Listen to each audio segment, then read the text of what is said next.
The heavy oak door splinters under the bailiff's boot, exposing the hearth's warmth to the freezing November rain. It is 1395 in the ward of Cheap, London. In medieval Europe, the brutality visited upon cheating wives often bypassed the courtroom to explode directly on the cobblestones. A woman is dragged into the mud, not by strangers, but by neighbors who broke bread with her the night before. The bailiff produces the iron shears. They are heavy, cold, and rusted, tools meant for sheep, now raised against a human scalp. This jagged metal becomes the symbol of her systematic dismantling. Why did this specific accusation ignite the ward so violently? And what buried ledger suggests this theater of shame was never truly about infidelity? The sharpest blade is not the one that draws blood. If you enjoy these dark histories, leave a like and subscribe and comment below where you're listening from. And now, back to the story. The procession begins not with the slamming of a dungeon door, but with the deafening clatter of iron pans and cracked basins. The rough music, or charivari, erupts around her, a discordant symphony designed to fracture the spirit before the body is ever touched. She is stripped of her outer garments, leaving only a thin linen shift to defend against the biting wind. The iron shears have done their work. Her hair, once a distinct marker of her status and soul, now lies trampled in the mud of the ward of Cheap. Now, the institutional control asserts itself. She is no longer a citizen. She is a canvas for the city's terrified morality. A hood of striped ray cloth is forced over her shorn scalp. It is the standardized uniform of the outcast, a visual branding that screams horror more loudly than any town crier ever could. She is made to walk. The route is not random, it is a calculated geography of shame. They march her through the busiest markets, past the guild hall, past the very church steps where she was wed. Every step is an equation solved by the authorities to maximize exposure.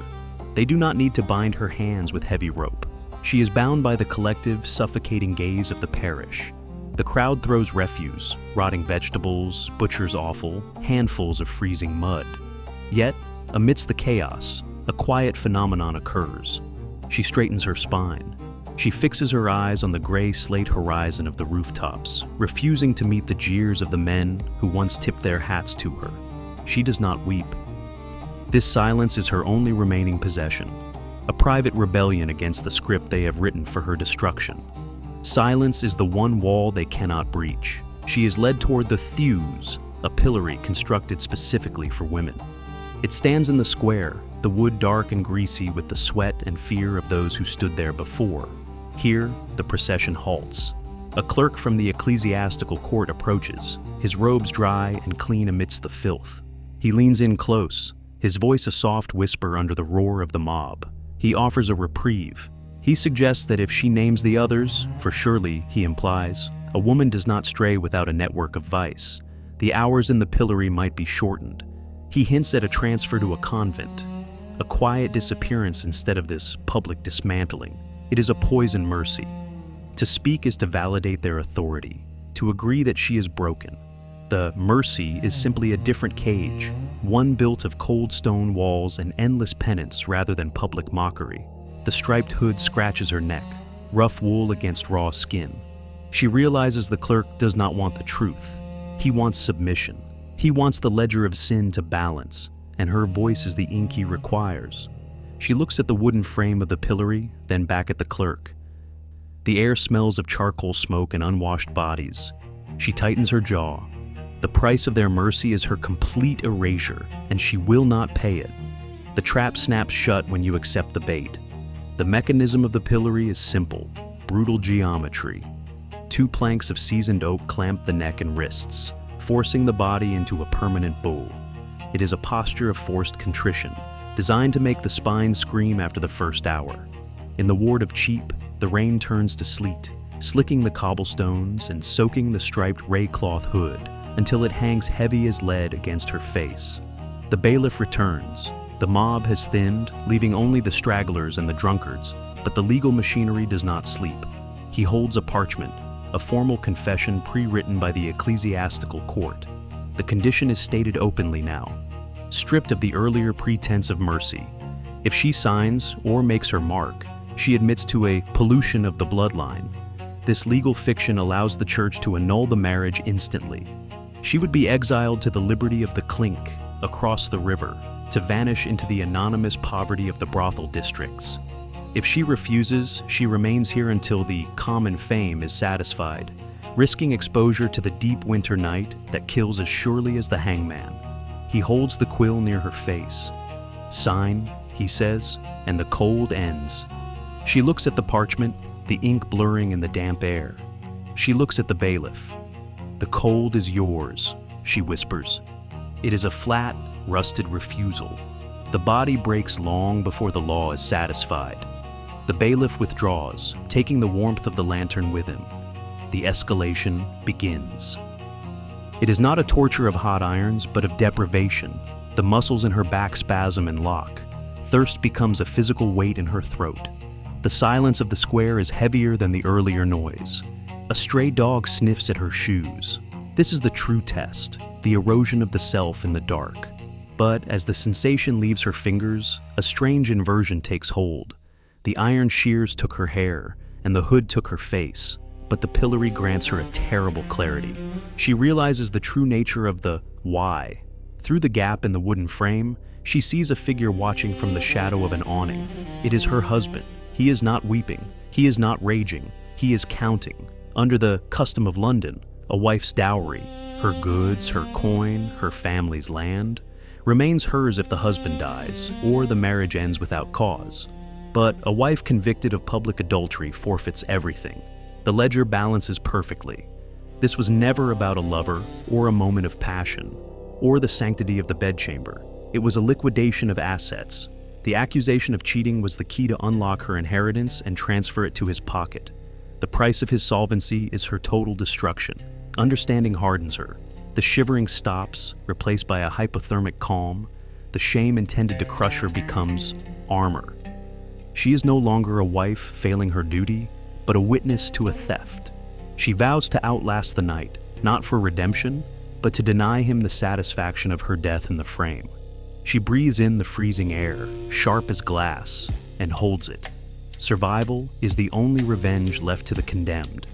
The iron clamps release with a groan that mimics the sound of a dying animal. She falls from the pillory, her knees hitting the frozen mud of the square.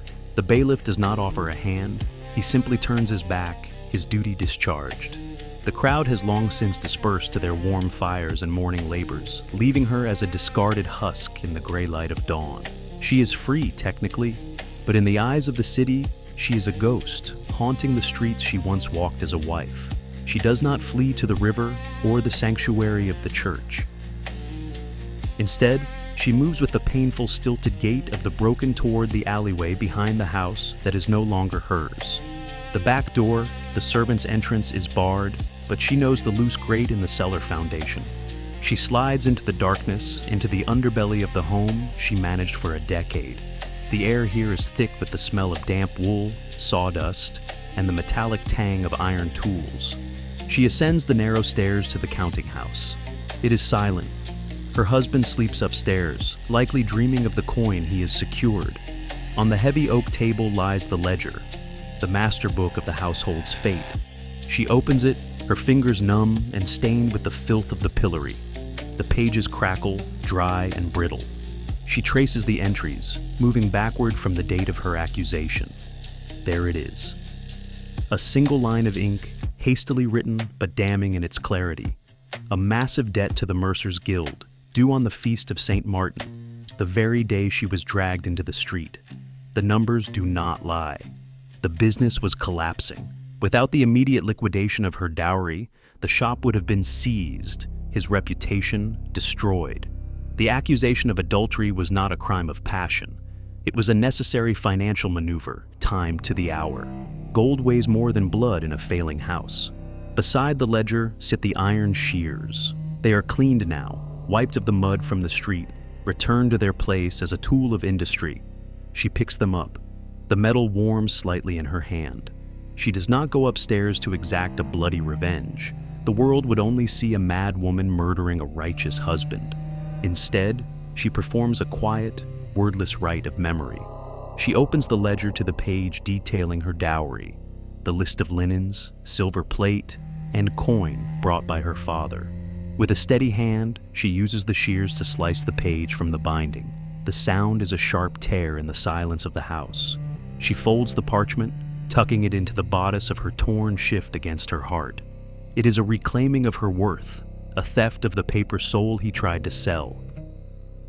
Historical records from the London Consistory Court often reveal this pattern, a spike in correction cases coinciding with periods of economic downturn. Excavations of these narratives show that the morality of the era was often a veneer for asset management. The woman leaves the shears open on the desk, the blade spanning the gap where her history used to be. She slips back into the shadows of the cellar, carrying the truth into the void. A name erased is harder to find than a grave. The sun rises over the ward of Cheap, weak and watery, illuminating a city that has already moved on. Inside the counting house, the husband discovers the violation. He finds the ledger open, the binding stretched, and the jagged edge where the page of the dowry was severed.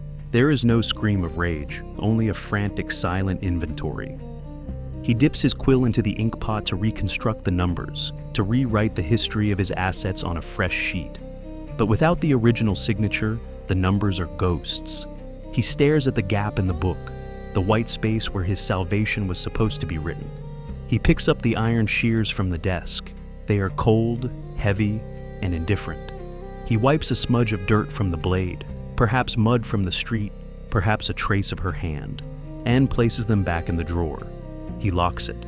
The tool has served its purpose, and now it must be hidden, not because of the violence it inflicted, but because of the truth it represents. The erasure of the woman is absolute. In the parish records of St. Mary Le Bow, her name ceases to appear after that November morning. There is no entry for her burial, no note of her exile. She becomes a blank line in the census of the living. The neighbors who banged the basins and shouted the rough music speak of her only in hushed, distorted whispers. She transforms from a neighbor into a parable, a nameless warning used to frighten young brides into obedience. The specific texture of her life, her voice, her labor, the warmth of her skin, is scrubbed away by the collective need to forget what they did. The door to the house, splintered by the bailiff's boot in the opening hour, has been mended. New timber, pale and unweathered, patches the old oak.